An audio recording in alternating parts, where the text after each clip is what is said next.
Hello, I'm SquidofLove. Welcome back. The Esperia Prowler is a massive dropship with a unique and exotic design that we have never seen in the universe of Star Citizen before, and this is mainly because it is based on Tevarin technology. In reality, the Esperia Prowler is a recreation of a Tevarin dropship, with a number of special characteristics that make it ideal for troop deployment but also infiltration and stealth missions. Truth be told, this is a rather expensive dropship, this is a rather expensive concept sale, but before we try to analyze the price of the Prowler, we should talk about the characteristics it has and make it stand out in the category of dropships. Why should you choose a Prowler instead of another dropship that we have already in the Star Citizen universe, and how this will help you in achieving your goals? And the very first thing we have to mention when we are talking about the dropship is its troops capacity, how many troops it can carry. The Prowler has a quite good capacity. It can have a crew of up to 16 persons. 2 of these 16 are the pilot and the co-pilot, so that means that it can carry up to 14 marines and attack any ship, any station, any hostile facility you wish to attack. This is actually more than double from what we have seen already in the Star Citizen universe. This is more than double from what we have seen from other dropships in the game. And this means that you can carry very easily a sizable force in order to achieve your goals in the universe of Star Citizen. But what makes the Prowler an excellent choice for that kind of operations is not only the number of troops it can carry, but also the fact that it can deploy these troops very fast and very easy. And this is thanks to a revolutionary technology that we are going to see with the Prowler for the first time in the Star Citizen universe again. And this technology is of course the air shield. Along each side of the Prowler there are 4 deployment portals outfitted with an air shield, and that means that these portals can be opened at any given time, even if you are flying in the atmosphere, even if you are in deep space. So with the Prowler you can approach stealthy, you can approach quietly your target, whether that is a space station, whether that is a capital ship or an installation on the ground, and then deploy your troops very fast, get them ready for action, get them ready to assault your target and take control of it.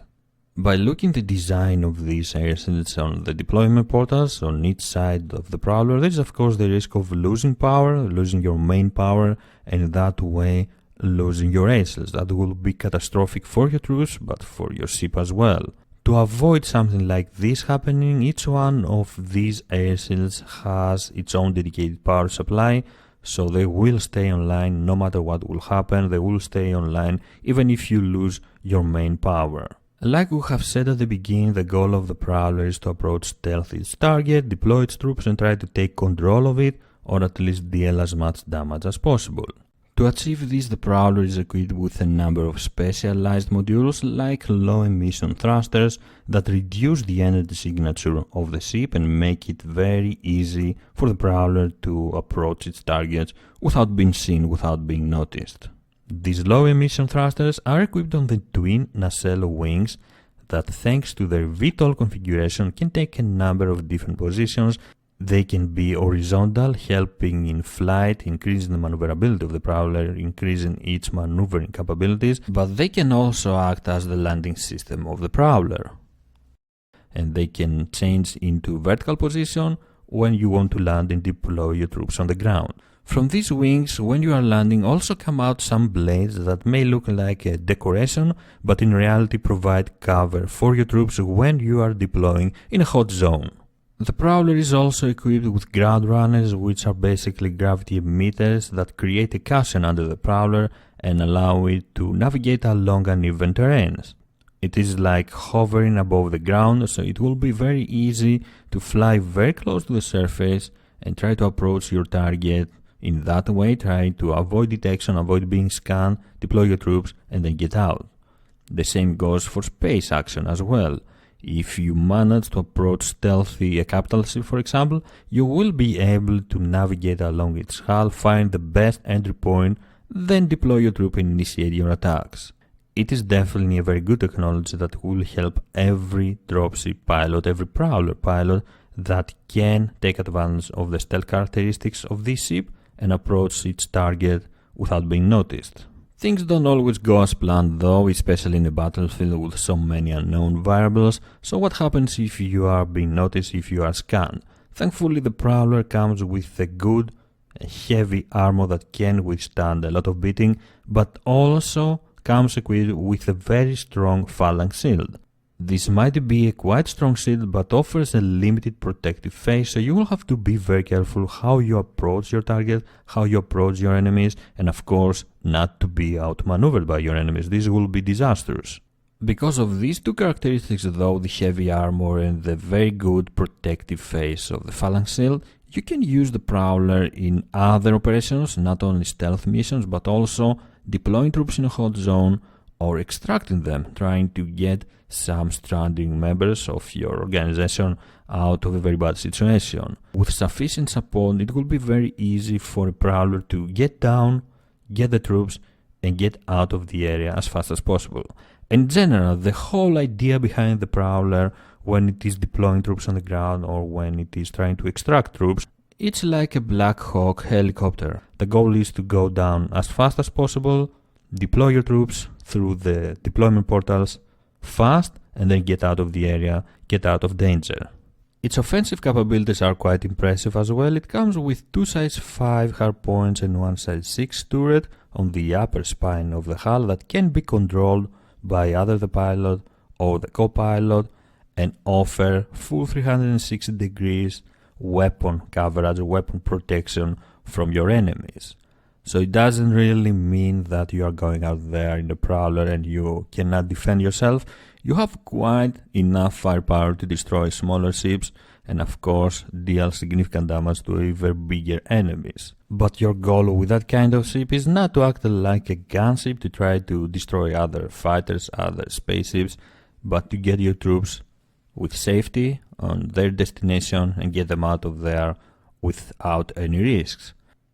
And this is exactly what will determine how good of a pilot, of a Prowler pilot you are. If you know your ship well, you know its capabilities, its characteristics, and how to approach stealthy a target.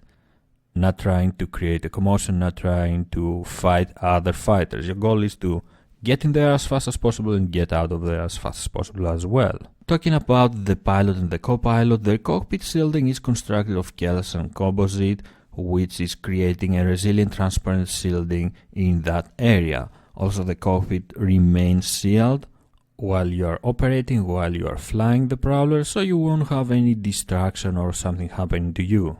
With the use of that kind of material, the exterior of the cockpit has an opaque coating that prevents others from watching inside the cockpit what is happening, what is the pilot or the co-pilot are doing, but the pilot can see outside. It is basically something like a one-way glass where the pilot can see outside but others from outside cannot see what the pilot is doing or if he is even on his seat. With a quick look on the interior, we can also see that the design of the Prowler follows a minimalistic approach with a combination of black and dark red that fades away as we approach the cockpit. It is definitely a quite beautiful design, I quite like it. And it is a matter of personal preference, to be honest. It doesn't really matter when you are in the battlefield and you are trying to deploy your troops while remain undetected. So we have seen all of the characteristics of the Prowler. We have understood its capabilities. Its main role is to approach targets stealthily and deploy troops in order to take over that spaceship or space station or whatever ground installation that is. So in order to be a successful pilot, you will have to know how to take advantage of the capabilities of your ship, like your speed and the gravity emitters, approach your target without being detected. It is definitely a very good option for this kind of operation. It is definitely a very good option for stealth missions if you want to extract the APs, if you want to extract stranded soldiers, stranded members of your organization, or if you want to deploy an elite team of your team members, of your organization members, and try to attack your opponents when they are not waiting for it, in a place where they are not waiting to be attacked. The ability of the Prowler to move stealthy, to remain quiet in deep space and approach areas without being seen is what will help organization in a period of war, if you are warring another organization, it will be very easy to use some prowlers and attack your enemies somewhere that they are not waiting for it. It will be very easy to deploy troops behind enemy lines and try to surprise your targets in that way, try to surprise your enemies, take advantage of their weakness, and of course win the war.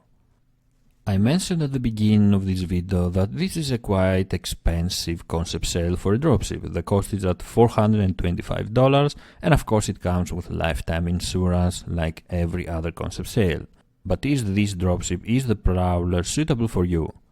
If you are a solo player, I don't think it's the best choice. There are some other dropships like the Redeemer or the Vanguard Hoplite that you can take a look upon, and you can decide if you want to buy these, if your goal is to provide transportation, group transportation, troops transportation even, for other organizations. If you are two players, if you and your friend want to play that kind of gameplay and want to offer your services in that way, playing like mercenaries, then you might be able to share the cost and buy a Prowler, play that kind of role in the game. In my opinion, the Prowler is best suited for organizations that want to have that kind of element in their capabilities, that want to be able to attack a bigger capital ship, a bigger enemy, and take advantage of the quite sizable force that it can transport in order to take control of that ship or deal significant damage. Again, in that way, the organizations will also be able to share the cost of the Prowler, and it won't be a very expensive buy. But either way, if you love the Tevarin exotic design, which I have to say it's quite good, I do like it, it's one of a kind in the universe of Star Citizen. If you want to act like a collector and have the first Tevarin ship in the Star Citizen universe, then sure, go ahead if you don't mind the price. This was the Esperia Prowler, the first Tevarin design we're getting in the Star Citizen universe. I have to say it is quite exotic and very interesting, quite beautiful from a certain perspective. I do like it, and I think it will be essential for military operations in the universe of Star Citizen. Thank you very much for joining me. If you enjoyed the video, please don't forget to leave a like and subscribe for more. I am SquidofLove, and I will see you around the verse. Bye bye. We'll be right back.